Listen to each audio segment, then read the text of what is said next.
Oi gente, hoje eu vou explicar as classes de SP. Primeiro, o que são as classes de SCP. As classes de SP não significa que o SCP é perigoso, e sim o quanto é difícil ele ser contido. Então vamos começar. Classe SAF. A classe SAF é mais fácil de ser contida, mas ela não significa que o SCP é inofensivo. Classe Euclid. A classe Euclid ou Euclidio são SCP que têm propriedades anômalas, tipo SCP-096 e SCP-173. E todos os SCP recebem a classe Euclid. Depois de serem estudados, eles podem continuar sendo Euclid ou terem outra classe. Classe Keter. A classe Keter são os SCP quase impossíveis de ser contidos. Um exemplo dos que são contidos são o SCP-682 e SCP-106. Já um exemplo dos que não são contidos é o SCP-169. Classe Talmiel.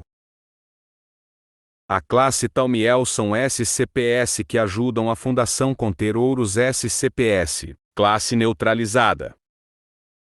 A classe neutralizada é mais fácil que SAF porque os SCP que recebem essa classe nem existem mais. Classe Apollyon. A classe Apollyon é a classe mais perigosa porque Apollyon vem da frase apocalíptico. Classe Achon.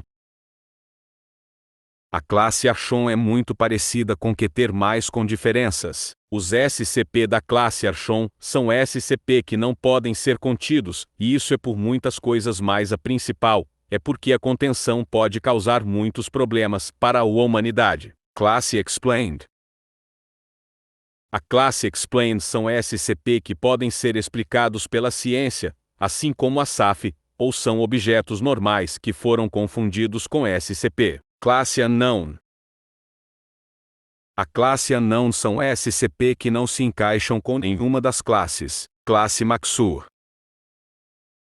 A classe Maxur são SCP que não podem estar perto de outros SCP, com essa classe em hipótese alguma. Então esse foi o vídeo, me desculpa porque eu não falei de todas as classes, porque eu não encontrei nada sobre elas. Mas eu espero que vocês tenham gostado, até mais e foi.